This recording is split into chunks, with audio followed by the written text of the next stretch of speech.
Hello, my name is Davina Witts, and I'm the publisher of bookbrowse.com based in California.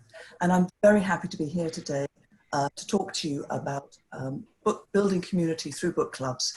Much of the presentation is based on our Inner Lives of Book Clubs research report, which we published last year. And for those who are on the call today, you are very welcome to download a free copy of the report. There's a link in the chat window, and that will be open for 2 more days. What was I going to say there? Yes. First off, I do want to give a big shout out and thank you to the Oregon Library Association and the School of Library Information Management at Emporia State University, who have organized this webinar series, which was supposed to be one of the talks at the Oregon Library Association this week, but had to be cancelled and has been moved online. So before launching into the research findings, I'd like to give you a very brief background to BookBrowse so you can understand why we were undertaking such a, frankly, substantial research report in the first place. So we're fundamentally a website for book lovers. We've been online for more than 20 years. Our fundamental premise is that there's just too many books in the world to read all of them. You can't even read about all of them. So we offer a curated resource of what we believe to be the best and most interesting books, with a focus on books that don't just entertain and engage, but also enlighten. The sort of book you can stay up late reading, but when you finish it, you know something new that you didn't before. You can read us as a magazine. You can browse our twice monthly online magazine where we have reviews and beyond the book articles, because every time we review a book, we also write an article that explores a historical, contextual aspect of the book, because books are a jumping off point to new learning. Or you can use us as a reader's advisory resource. You can browse us by time period, setting, a wide range of themes, and of course, genre. You can use collection development tools to find notable books publishing soon. You'll find reader likes, which we handpick. We don't believe in algorithms. Maybe we're naive, but we think that the human touch really has a role. And so the editorial team sit down and say, you know, what is it about that book which connects it to other books? And we look at, of course, story, character, setting, and language, but there's also that sort of intuitive gut feel that I can't put my finger on what it is, but I know there's something about that book that's going to appeal to this other, you know, for a person who's read that book. And we also offer extensive resources for book clubs, because of course the type of books that we feature are very much book club central. So we have thousands of reading guides, online discussions of books, lots of advice for book clubs. And so anyone can come and view some of BookBrowse just by going to bookbrowse.com, but full access is for individual members and libraries that subscribe, so that all their patrons and librarians have access. And so as a business, we have an interest in understanding both book clubs, but readers and book clubs, and also libraries. And so the genesis for this research project was actually an article in the New York Times about 4 years ago now, which got my interest because it referenced a research study we'd done the year before, where we looked at online book clubs versus in-person book clubs.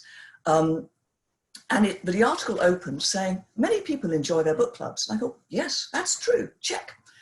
But then it went on to list a litany of what I think of stereotypes of book clubs, that they're about women chatting, there's lots of gossip. And it even ended saying, book clubs are breeding grounds of resentments large and small. And yes, I know some groups have issues. Any group has issues from time to time, but to write them off as these sort of gossipy groups of friction just seemed wrong. But I realized that I didn't have the hard data to back up my belief that this was wrong, because while we'd spoken to so many book clubs over the years, when we'd researched them, we'd focused on the mechanics of book clubs. Where do you meet? What do you read? How often do you meet? And so what we set out to do with the Inner Lives was to look at the group dynamics, to ask people, why are you in a book club? What do you want from it? What do you love about it? What do you look in the books you read? And while recognizing the enormous diversity of book clubs, looking to see if there were factors that some book clubs, that most happy book clubs have in common. And so the research was, we did 2 surveys of a total of 5,000 people. All were in-person book groups because although in-person online book groups are slightly muddying the waters now, obviously due to the COVID-19 situation, traditionally the dynamics of online book clubs have been somewhat different. And so we didn't want to confuse the data, and we had also researched online book clubs previously. As I said, the report is available in PDF. It's also in print, and you are welcome to download a copy in the next 2 days for free, or otherwise buy it at a later date for a mere $19. So I think that's enough said on that topic. Lot to cover, 6 discrete areas we're going to talk about today. First of all, what do book clubbers want from their group? Secondly, a quick sweep into talking about book selection, how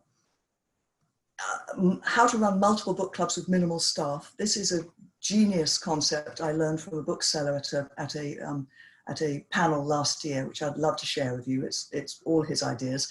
Book club ideas during COVID-19, particularly for those book clubs that traditionally rely on borrowing print books from the library, how to keep them engaged when they can't borrow books, what happy book clubs generally have in common, and then something that I hope will come clear to you as we go through this, how much love there is out there for library book groups.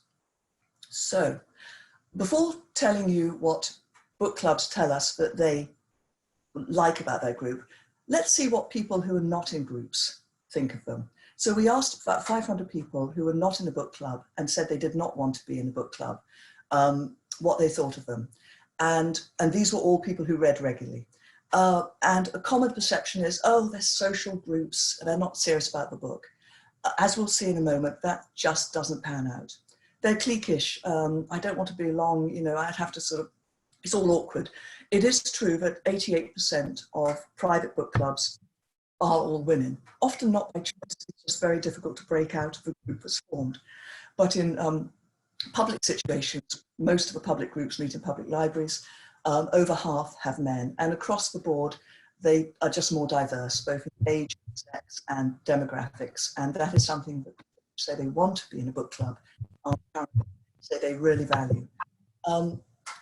They're not going to read challenging books, or they're reading boring literary fiction. As I'm sure you all know, book clubs are so diverse. Even the traditional book club that started reading the Oprah selections 15, 20 years ago now reads across the board. The longer a book club is together, the broader their reading is, and they're certainly not setting out to read boring books. 1/3 of people who don't want to be in a book club say you end up wasting your time reading books that you don't like, just to belong. And that again is just so, people in a group, 90% say what they love most about their group is being exposed to books they otherwise wouldn't have known about. And the last point is another strength of library book clubs, but people who say, you know, it's just a bit awkward, this whole social thing is just too much. To know that they can join a library book club, just drop in without having to join, they can just drop in, would be something that would be very attractive to the people who look at the private book groups with the social implications and just think, it's not for me. So what do people actually in book clubs want from their experience?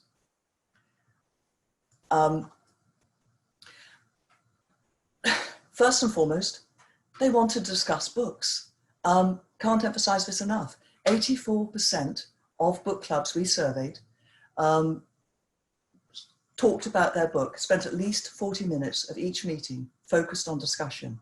And as you'll see, many spend a great deal longer. And they're not doing that out of a sense of duress or a sense of worthiness.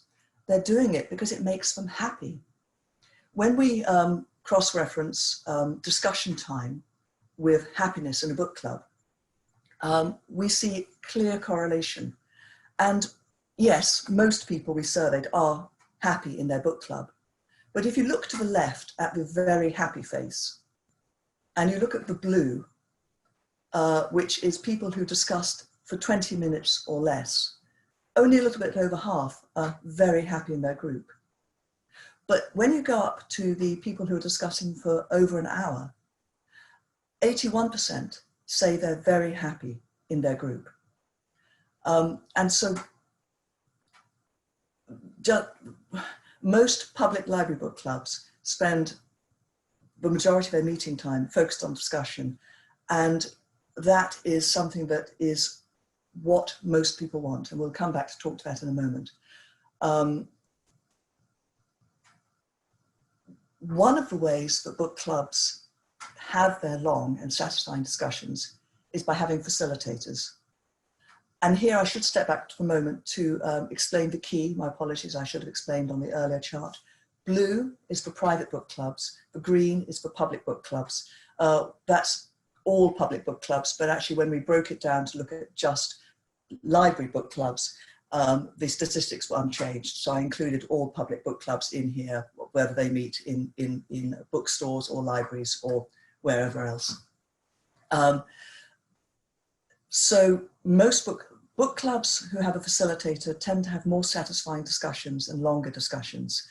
Groups that tend to do well without a facilitator are either ones who've really laid down the ground rules for their group and people know where things stand and know to be able to bring the conversation back on track, or they're the ones who actually just aren't too worried about the discussion in the first place.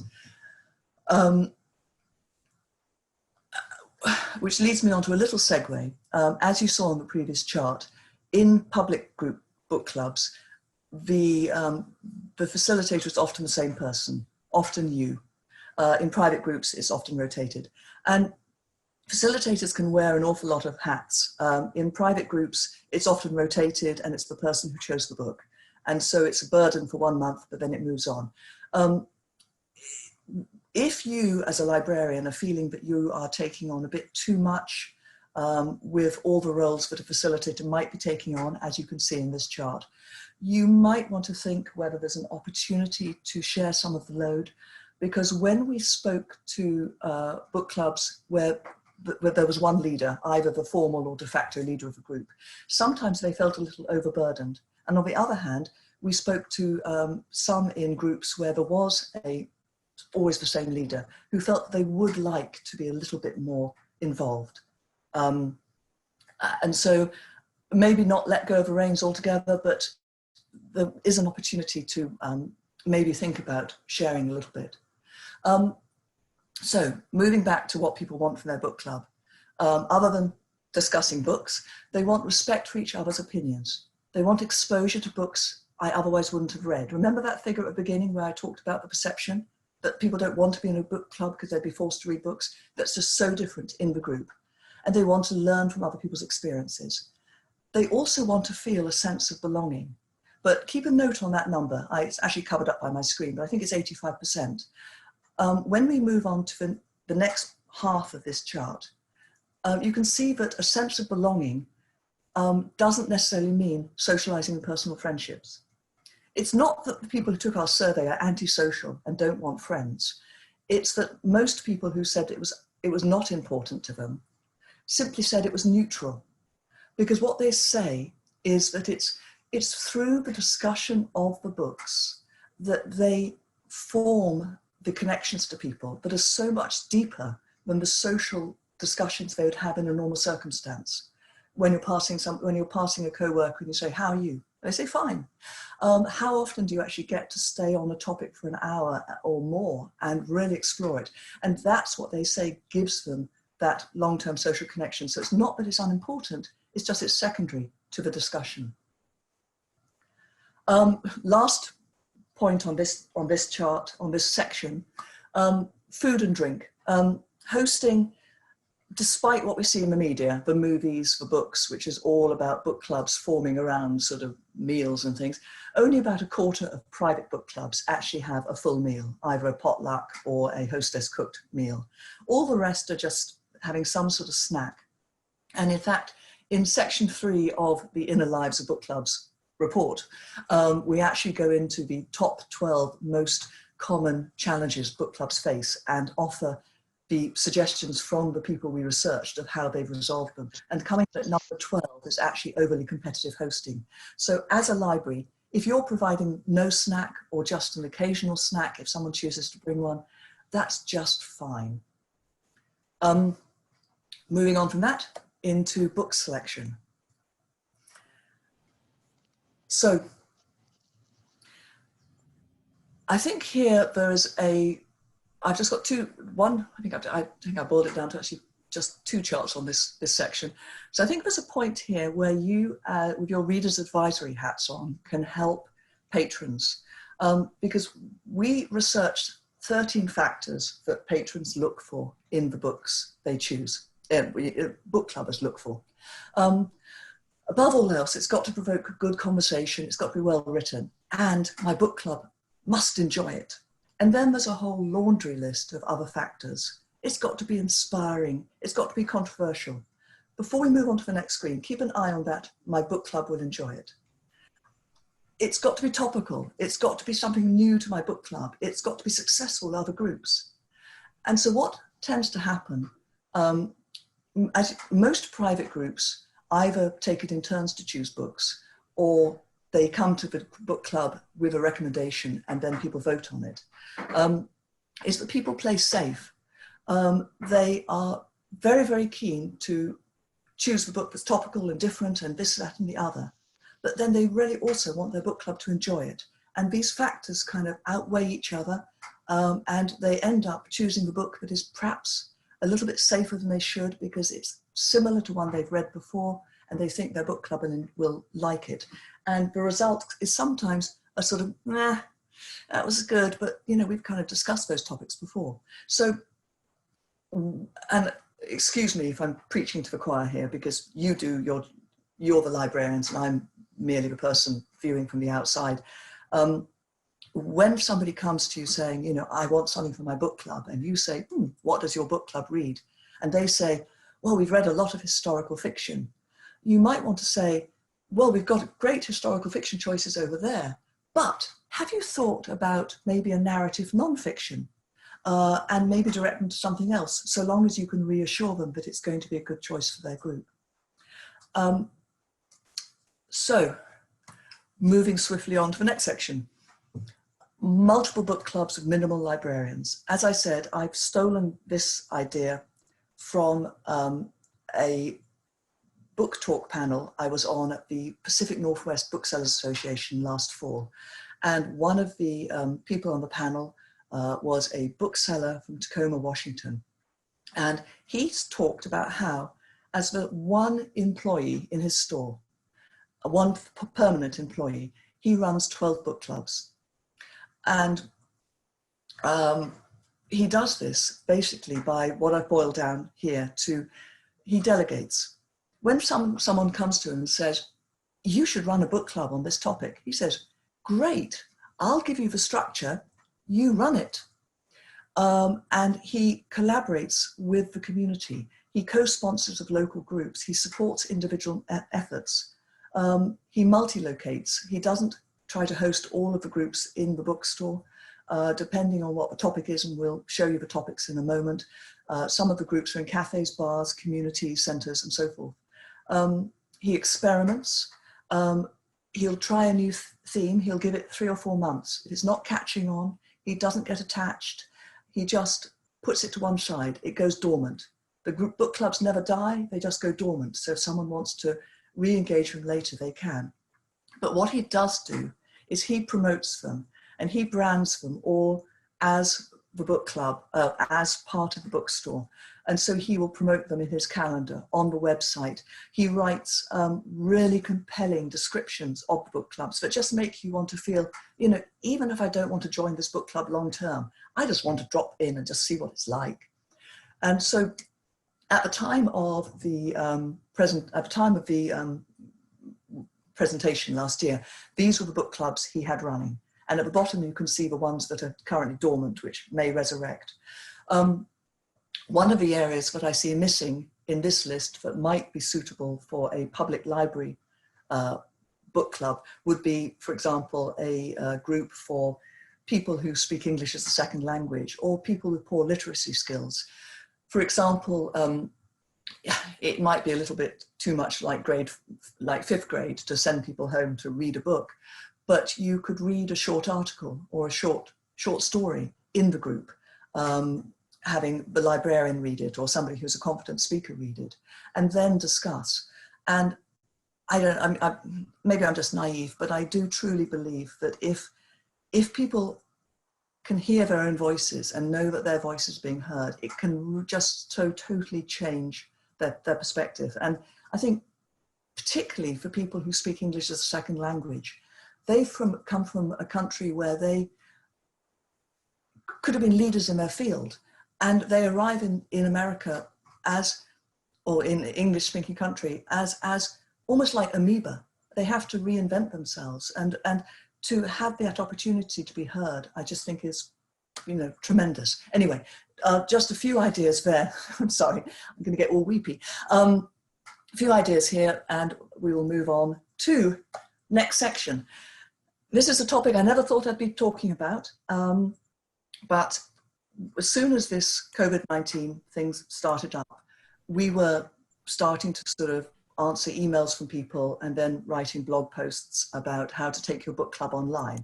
And once we got the blog post up saying, push the button on Zoom and you're done, we thought we'd kind of solved the problem. And then a much bigger elephant in the room started coming my way a couple of weeks ago, when people started saying, but we're a book club that normally read in print. Most of our group aren't comfortable reading electronically. And we also borrow books from the library. And we can't borrow them anymore. And so we're stuck. What do we do? So we put together a blog post. There's 15 ideas in it. I've shortlisted a few here, and you'll find them expanded on in the blog, of ideas to keep book clubs, whether it's your own in-house library book club, busy, or book clubs that are coming to you asking advice. So a book club that normally reads in print may not be happy reading a full book electronically. There's lots of technical issues, learning how to download a book. Reading a full book on a computer screen is painful. But short stories, there's so many brilliant short stories online. Pretty well every collection has one or two short stories excerpted in full in literary magazines. Or pick a topic or a genre that somebody can go to their own bookshelf and find a book, maybe a detective mystery or a book set in France, and then discuss themes that connect those books. Many book clubs already don't actually discuss an individual book at a meeting.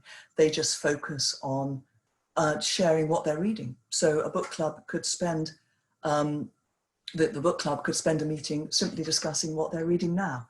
Maybe spending a few minutes ahead of time sharing what book they're going to share, so that they don't all talk about the same book.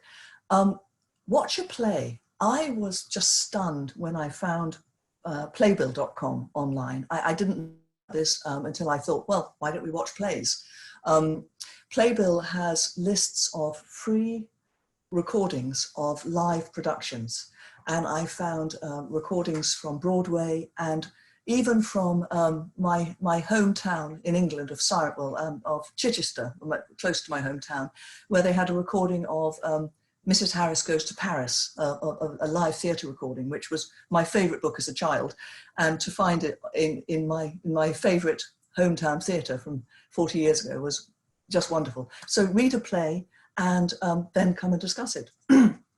Watch a movie of a book you've previously read, compare and contrast. Especially for book clubs that have been around for many years, look back on a book you previously read, or maybe a genre you've previously read. And especially for book clubs that have actually kept notes over the years, this could be really interesting to see how people's perceptions have changed. You may not still have the book to read, but you could probably refresh your memory sufficiently by reading reviews. Books are just one art form. How about becoming an art club for a meeting? Pick an artist or an artistic style, do some reading up on it, come to the meeting ready to discuss art. You could also discuss music or dance or any other form you felt comfortable with. And if you feel uncomfortable, that's probably even more good reason to discuss it and learn. There's wonderful tools online for helping people talk about things like art. And I can't see what the last point is because it's covered up by my screen. What does it say? Book club health check. Yes. This is a concept that we put, one of the things that came out of the research report is that healthy book clubs tend to be ones that set aside time to discuss their club. And so we recommend at least once a year, setting aside time to just talk about your book club, what's working, what's not, what new ideas. And I'll come back to that in a moment. So, common attributes of happy book clubs. As I said at the beginning, there is no such thing as a one-size-fits-all book club.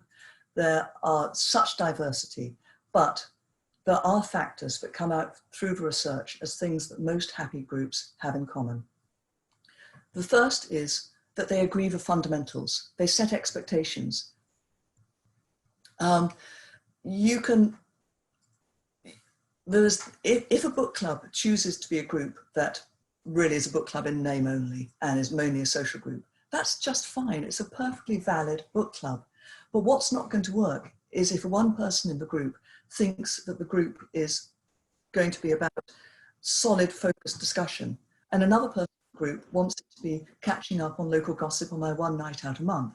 So setting expectations is so important, not just when forming a book club, but also as new people join, or just as the book club evolves. Environment. That's just fundamental, and in section 3 of the research report, we talk about the challenges that some groups face and how they've resolved that. Read the book before recommending it. I can't tell you how many people I've had come to me over the years saying, I hate this book, but I've recommended it to my book club and we're discussing it tomorrow. What am I going to do? And I say, well, did you read it before recommending it? No, but the reviews were really good. It doesn't matter. All the reviewers in the world can say it's wonderful. Read the book, at least read a few pages of the book, which you can do on Book Browse, but recommend, seriously, read the book. Focus on book discussion. As we've seen, book clubs tend to be happier when they're focused on discussion. And as part of that, a facilitator generally is a help. And a cautionary tale on the importance of actually having sort of regular check-ins with your group to make sure that people are happy. Of those who left a book club due to dissatisfaction, which is a topic we discuss in section 4 of the report, 62% had stayed for at least a year. 37% had stayed at least 3 years. I just wonder how many of those people, if they'd had the opportunity to talk about their dissatisfaction with the group, might have stayed. And in fact, I can't remember the exact numbers, but a good proportion, almost half of those groups actually closed. They just fell apart. When the people left, they closed. So this is just a quick plug for our book club health check. You'll find it in the blog, and there's a direct link at BCHC, which is Book Club Health Check. The blog goes into a lot of detail, and then there's a one-page sheet that you can print out if it's of interest.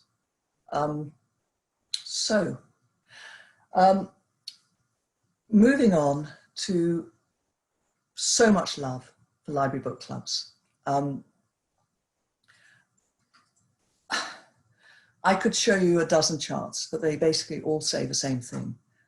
Here we have a scale on 1 to 7, where 1 is not important and 7 is very important. And as you can see, pretty well everyone says their book club is important to them. And the number of people saying that their public book club is important to them is just the same as it is their private book clubs. There's no statistical difference. I could show you charts saying how happy people are in their book club, how much they value it, all the same. We do see a difference in terms of how long people have stayed in their public group, where 71% have been in their private group for 5 years or more, and it's lower in public groups. But actually, I would say that's an advantage for the public group, because going back to one of the issues that does happen in book clubs, and one of the perceptions of book clubs are that they are cliquish, or cliquish, I'm sorry, I get the pronunciation wrong sometimes. So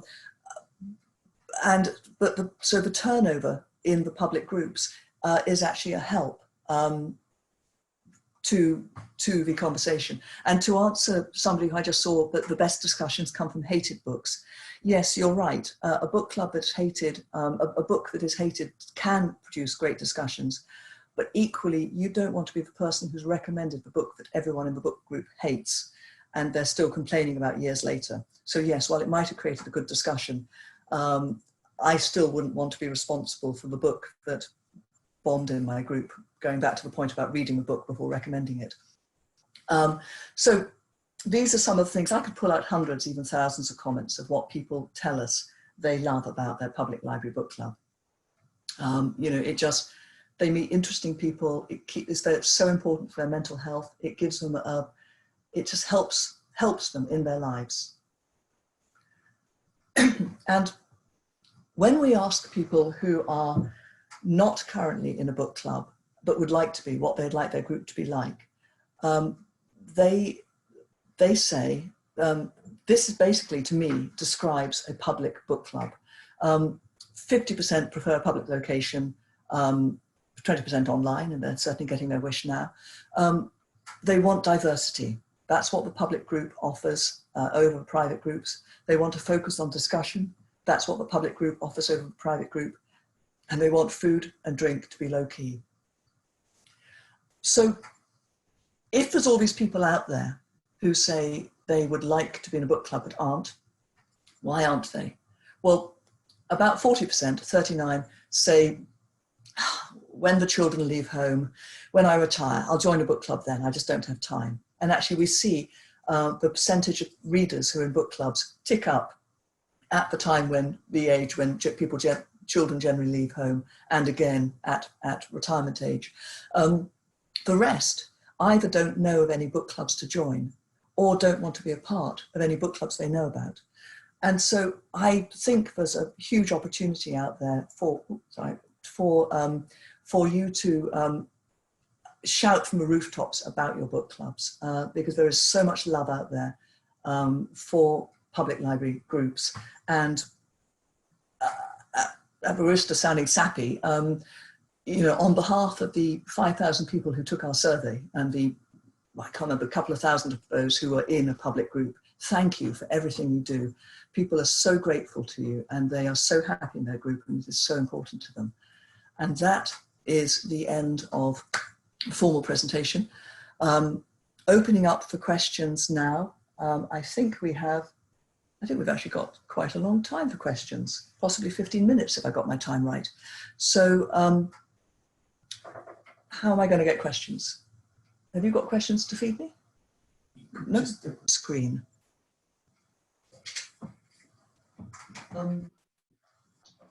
Or you could speak. Demographics of the presentation. The easiest thing would be to go to the PDF. So the demographics, someone would like to fire a question because I now am focused on the screen. I'm sorry, someone's come off mute and I'm hearing myself. No. So the demographics of the survey, unfortunately, I do not have those open, but I will, Paul, could you pull them up? So the survey was done, people took the survey by following a link from BookBrowse. So by definition, they were people who had visited BookBrowse. But other than that, they were across the board. They were all readers. They were all readers who read at least one book a month. And I'm stalling for time because I think, honestly, the best thing to do is for me to come back to that when I have the numbers in front of me.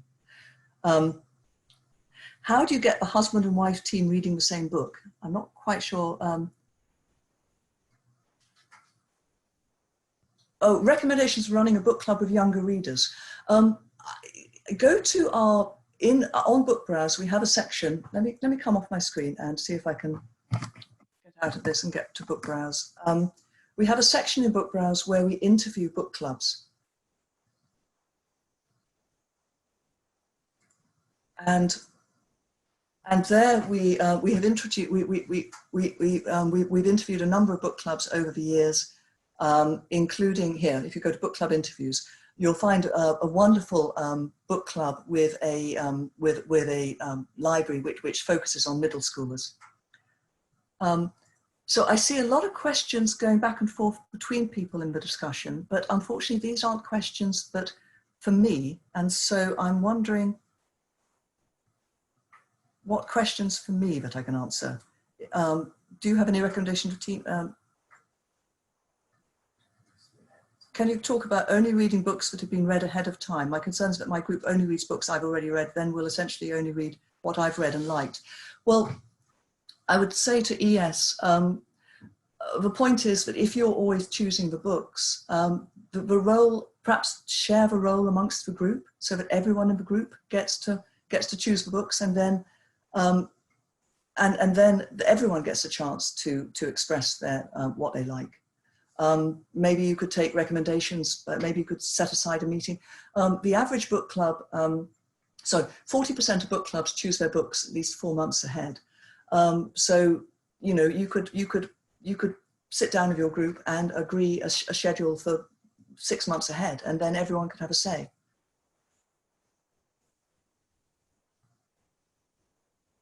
How often to meet? Most book clubs meet once a month, but there's some book clubs I know of who meet weekly, like there's a short story book club in Santa Cruz, California, that meets weekly. I think it just entirely depends on the audience. I know of groups that meet in retirement communities, for example, where they meet weekly.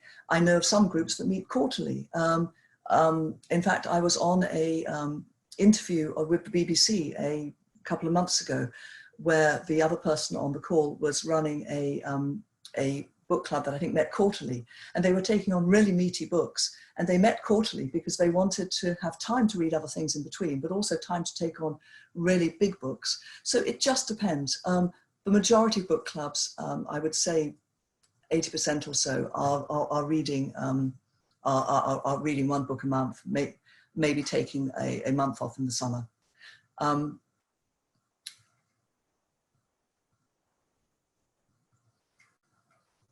Would Zoom work for reading a few chapters at a time and then meet twice a week? Reading a few chapters at a time, to me, screams of high school English, where we had to come into class every week having read a chapter and then we chewed it to death. For me, that wouldn't work. I just don't know. I think the key thing is to ask your book club, to have that discussion. What will work for you? There is no such thing as a one-size-fits book club. A mystery book club, I facilitate read novels that fit a theme, not a specific title or author. This helps with limited copy availability. Absolutely, that was one of the ideas in the forum, in the ideas for book clubs that can't get hold of print books, is to read on a theme and choose a theme that everyone can get hold of. So I think at this point, I will draw the discussion to a close. I hope this has been useful. The demographics of the report are in the PDF. There are a few questions that have been passed over. Oh, sorry, there's a few, so could somebody tell me what questions are being passed over? Yeah. And I wish I had the demographics in front of me, my apologies. But they were, anyway.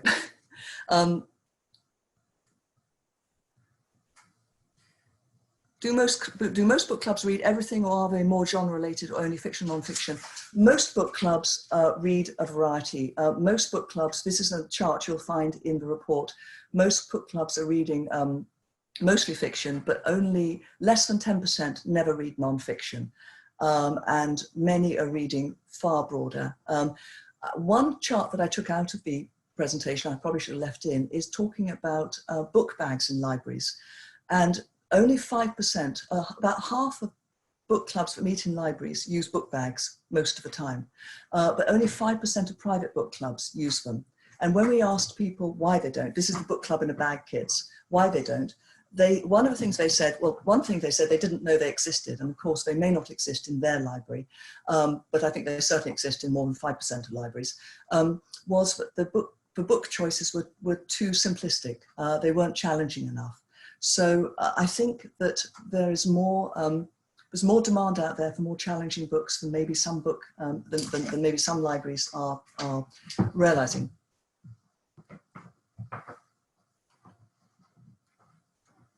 So to show book browse, well, I can show book browse, but I still can't get to the PDF. That's the problem. Anyway, guys, I think this has been wonderful. I'm going to end the formal presentation now.